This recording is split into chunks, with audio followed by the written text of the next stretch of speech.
Good morning, friends and students. Again, I welcome you in the area of motivation. Motivation doesn't mean simply just okay, just take some quotation, particularly from the book, and that is really supposed to be no sort of application at all. Motivation means that the thing that you see with the naked eye of yours, and after that you feel it over that one again. Then you will never make a sort of comparison. You never think it over. We are talking about constitution, we are talking about administration, we are talking about government, but have you ever thought it about that, what for this is actually meant for? Many times the thing that is really supposed to be transported or transformed from one mind to another mind, this is really supposed to be put in the mind of a people. And people in general say, people say. And one day I simply told you, a person is really supposed to be a living advertisement with the very mouth of him. Whatever thing listens from one mouth to another mouth, another mouth to another mouth, another mouth to another mouth, this is going and going and going and reaching to the mass of the people as a whole.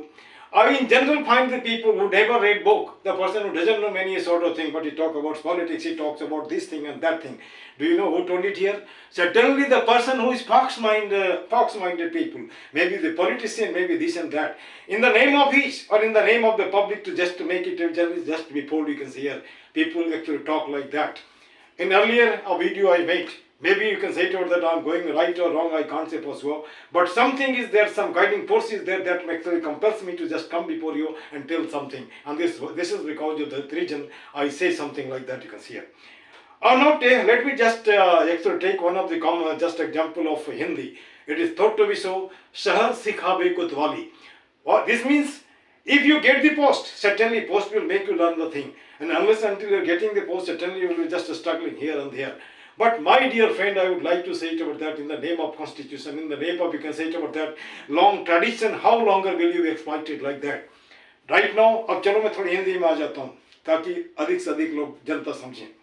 और मैं फिर से कह रहा हूँ, पूरे हिंदुस्तान में किसी कोने में, किसी गांव में, किसी शहर में, किसी कस्बे में जो भी पढ़े लिखे अनएम्प्लॉयड बैठे हो, कुछ भी नहीं कर रहे हो, आप पान के दुकान पे अड्डाबाजी कर रहे हो, पॉलिटिक्स की बात कर दो, किसी चाय दुकान में बैठे हो वहाँ अड्डाबाजी कर रहे हो, कुछ कर रहे हो, अपने आप को बर्बाद कर रहे हो. किसी ने दारू हथियार लिया, किसी ने गांजा हथियार लिया, किसी ने स्मैक हथियार लिया और किसी ने कुछ.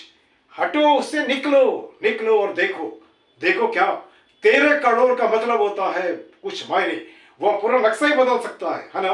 और मेरे हिसाब से मेरे मित्र, मैं जानता हूँ कि उतने पैसे नहीं है कि आप नॉमिनेशन फाइल कर सकते हो, लेकिन अपनी गले मोहल्ले जहाँ भी घूमो, बनो भिखारी, कोई दिक्कत नहीं, 1 रुपया ही मांगो, 10 रुपया ही मांगो और इकट्ठा हो जाएगा. कौन जानता है कल को आप जीतोगे. मैंने कल भी बताया था कि आप प्राइम मिनिस्टर भी बन सकते हो.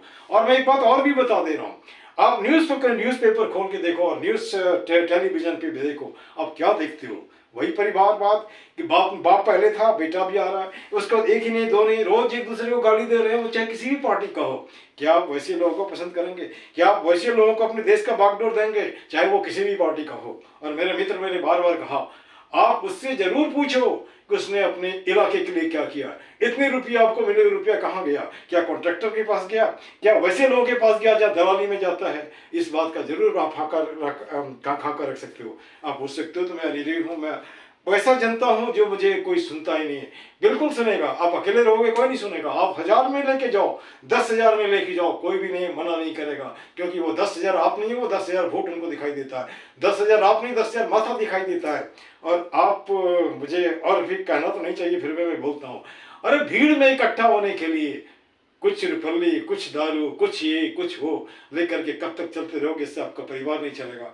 मैंने देखा है इलेक्शन के पहले किसी ने बाइक खरीदी, बाइकों ने पूछा भैया कहाँ से बाइक आ गया, तो इतने हमारे घर में इतने वोट हैं. इलेक्शन खत्म, सब कुछ खत्म, उसके बाद वो बाइक भी बिक गया, क्योंकि उसके पास पेट्रोल के लिए पैसे नहीं है ना. अब यहाँ पे एक सवाल उठता है कि आप ऐसा क्यों करते हो? Why don't you actually demand some of the job? आप नेताओं से नौकरी क्यों नहीं मांगते? आप नेताओं से रोजगार क्यों मांगते? ये बाइक कितने दिन चलेगा? कुछ रुपये कितने दिन चलेगा? कुछ कुछ खान पान कितने दिन चलेगा? अब यहाँ पे आप हिंदुस्तानी हो, स्वाभिमानी हिंदुस्तानी भूखे मरना पसंद करते हो, लेकिन किसी के हाथ पसाने नहीं पड़ता. और आप जो रबड़ी ले रहे हो या कुछ फायदे ले रहे हो, वैसे ले रहे हो, ये क्या ले रहे हो आप? कहीं ना कहीं भिक्षा है ना. और कहीं ना कहीं आप भिखारियों की कैटेगरी में जा रहे हो. मंदिर में आप खड़े रहते हो ताकि कोई आदमी आता है आपको प्रसाद दे जाता है. वो प्रसाद है, प्रसाद अपनी जगह, लेकिन गौर से सोचो जो आदमी आपको प्रसाद देके जा रहा है, आपको क्या कर रहा है? आपको निकम्मा बना रहा है, आपके शरीर को कमजोर बना रहा है, आपके माथे को कमजोर बना रहा है, आपको कुंठित बना रहा है, और आपको ऐसी स्थिति में ला सकता है आप हर जगह ऐसा कोशिश करोगे काम करने का काम करना ही नहीं पड़े. अरे काम नहीं करोगे, पसीना पसीना नहीं निकलेगा, पसीना नहीं निकलेगा, बीमार होगे तो आप चलोगे नहीं, जल्दी ही मर जाओगे, लेकिन किसी के लिए फायदे होगे, है ना। तो मेरे मित्र, मैं आपको बार बार कहता हूँ, जो भी आपके घर में आता है सबसे पहले उनसे जरूर पूछो उनका आइडेंटिफिकेशन, कितने पढ़े लिखे हैं, कहीं बहुत ज्यादा मोटे तो नहीं है, बहुत ज्यादा थोड़े तो नहीं है, कहीं आपके हिस्से का भी तो नहीं खा लिया है ना।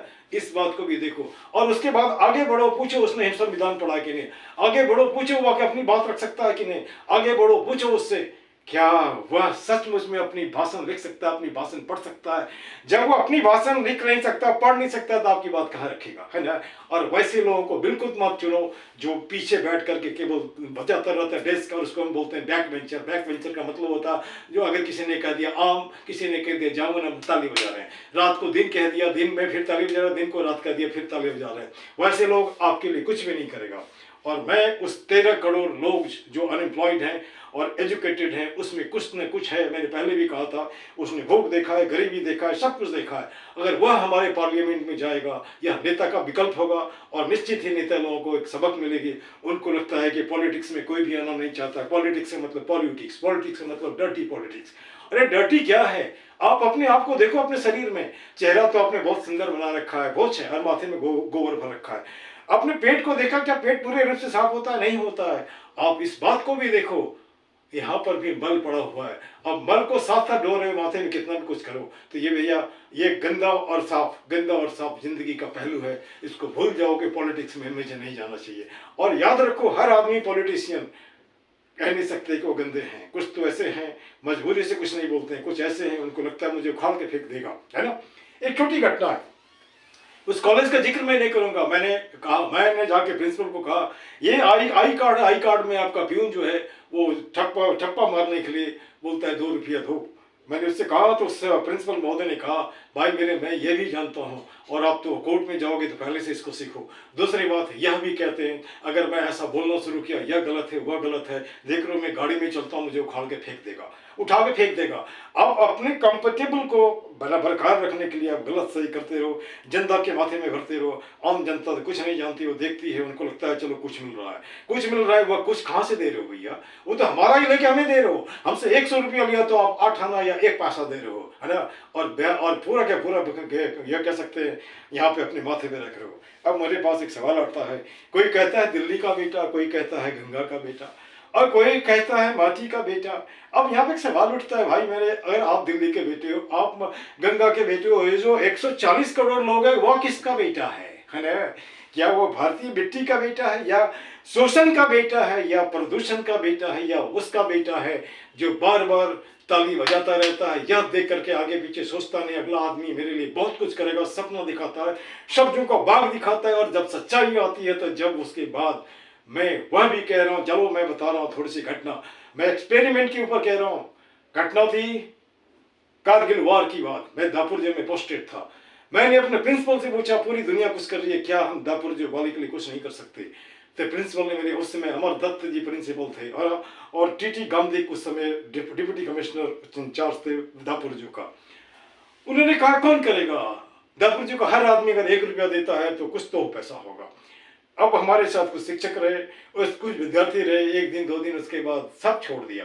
मैं 1-2 स्टूडेंट को लेकर दापुर जो के हर घर में घुमा, हर लोगों से 1 रुपया मांगा, किसी ने 50 भी दिए, किसी ने 100 भी दिए, लेकिन कुछ ऐसे भी घर थे जहाँ पर 1 रुपया भी नहीं था। और वह 1 रुपया जो नहीं था, इसका मतलब समझ रहे हैं आप, कि आप तो कहते हैं कि हमने इतने दे दिए, लेकिन उस घर में 1 रुपया भी नहीं था। लेकिन उस आदमी के आंख से आंसू था कि मैं वैसे शहीद के लिए, वैसे परिवार के लिए 1 रुपया भी नहीं दे पा रहा हूँ, इसका मतलब है कि मैं इसको लायक नहीं हूँ। और वह जो 50 रुपया 1 रुपया से वो आंसू की बूंदे कई गुने बहुत आगे थे।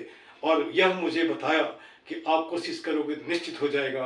और मैंने कहा ना कि 10,400 रुपये 10 दिन हमने काम किए, दिन तो हमारा रोज ही गुजरता। अगर वह दिन हम लोगों की भलाई के लिए करें और ये आलतू फालतू काम करना छोड़ दें तो निश्चित ही हमारा भारत और भी अच्छा होगा। वैसा भारत जो ट्रांसपेरेंट होगा, ऐसा नहीं कि कुछ और बोल रहे हैं, कर कुछ और रहे हैं, लोगों को झुठला रहे हैं। और हमने उस दिन भी कहा, इंडिया टुडे का इनक्लेव है, उसमें कितने लोग ऐसे थे जो किसान को रिप्रेजेंट करते हैं, कितने लोग ऐसे थे जिसको आप कह सकते हैं कि गरीबों को रिप्रेजेंट करते हैं। 80% आप हो। हमने पहले भी कहा, आप ही सरकार को बनाते हो, आपकी सरकार को उठा के फेंकते हो। इस ओर जरूर देखो, आप 80% हो और 20% जिसको पॉस करते हैं वो आपका सारा फायदा उठा के ले जाता है। आपको लगता है कि वहां तक आपकी पहुंच भी नहीं है। और मैं फिर से कहता हूं, आज़ादी के 75 साल बाद क्या आपकी पहुंच आपके नेता के पास है? नहीं है। अगर नेता जीत जाता है, आप जाके उसको बोलो कि मैं आपके गांव का हूं, वो आपसे मिलेगा नहीं, कोई ना कोई बहाना कर देगा। एक घटना और है, मुझे याद है, किसी एक मेरा मित्र है, वो पुलिस में था और वो सीएम के साथ लगा हुआ था। और उसके बाद उसने देखा जितने भी चिट्ठियां ली गई, वो अब सीएम ने उसको बताया हवाई जहाज जैसे चलेगा फाड़ फाड़ के फेंकते जाओ। यह सच्चाई है मेरा मित्र, और एकदम सच्चा है। और उस सीएम का कभी जरूरत पड़ेगा तो मैं नाम भी बता दूंगा, लेकिन वो तो मर गया बेचारा, ऊपर चला गया है ना। और वो पुलिस वाला है, लेकिन मेरी जरूरत क्या उसकी है? ये सच्चाई है आपकी। जितने आप लेटर देते हो, आपका काम होता है तो थोड़ा पड़ताल करो। और होता है कितने लोगों का होता है। आप पड़े हो किसके बीच? छोटे भैया के बीच और बड़े भैया के बीच। आपको मिलना है तो वैसे लोगों से मिलो जिसको कार्यकर्ता कहते हैं, वैसे लोगों से मिलो जो छोटे भैया नेता हैं। यही तो शासन करता है भाई। अब सोचो इस बात को। अब डर जाते हो, कोई गुंडा आके मारेगा, अरे मरने दो ना, अमृत लेके थोड़े आया है ना। और तब तक नहीं मारेगा जब, जैसे एक घटना दिल्ली की थी, एक लड़की को लोग चाकू मार रहे हैं और आने जाने वाले लोग घूम रहे हैं, देख रहे हैं, लेकिन कोई कुछ नहीं बोल रहे हैं। अगर 10 खड़ा होता तो शायद वो लड़की नहीं मरती। और मैं फिर भी कहता हूँ, दिल्ली के सड़कों में जो एक कानून बना रखा है सुप्रीम कोर्ट, पब्लिक प्लेस में सिगरेट पीना मना है, लेकिन देखो ना बीड़ी फूकते हुए लोग, देखो ना स्मेक फूकते हुए लोग, देखो ना गांजा फूकते हुए लोग, है ना। क्या जब दिल्ली की यह हालत है प्रशासन की, जहाँ पे लोग खुलेआम पब्लिक प्लेस पे कानून को तोड़ रहे हैं, तो बाकी दुनिया का क्या हाल होगा, बाकी जनता का क्या हाल होगा? मेरे मित्र, पढ़े लिखे बेरोजगार खड़े हो जाओ। जब जागा तभी सवेरा। मैंने पहले भी कहा, हो सकता है एक आधे एक सज्जन से मैं बात कर रहा था, उसने कहा कि इंडिपेंडेंट को कौन वोट देगा? अरे भाई मेरे, पहले आप यहाँ इनको ही देखो ना, जब एग्जिस्टिंग सरकार में है कितने सीट्स होते थे, 1 ठो 2 ठो 3 ठो 4 ठो, और अभी मेजोरिटी में है। कल आपको आओगे, शुरुआत में हो सकता है कि दिक्कत हो, लेकिन आने वाले समय में आपका ही बोलबाला होगा, क्योंकि आपने पढ़ाई लिखाई की है। कम से कम इतना तो जरूर जानते हो कि कॉन्स्टिट्यूशन में क्या है। लेकिन आज वाले जो हैं वो कितने लोग जानते हैं? आज़ादी के समय में मैक्सिमम लीडर्स बैरिस्टर हुआ करते थे, लॉयर हुआ करते थे। आज क्या है? LLP से। और वह लोग कैसा, किस तरह का भला करेगा? अब दूसरी बात और भी मैं कह देता हूं, मान के चलो कि आप चले गए, आपको लगता है काम करना होगा, किस तरह का काम यार? करने के लिए सेक्रेटरी है, ये करने के लिए आपका PA है, वो सब कुछ वही करेंगे, आपको साइन मारना पड़ेगा जैसे आज लोग कर रहे हैं, है ना। तो मेरे मित्र, थोड़ा बदलाव करो, क्योंकि ये जो रोज का सुनना, इसका वो एलिगेशन, उसका वो एलिगेशन, इसका वो एलिगेशन, वो बफल कर देता और बाद में हर पार के टीवी बंद कर देनी पड़ती है ना। This much, thank you very much. जय हिंदुस्तान, जय दुनिया। This much, thank you.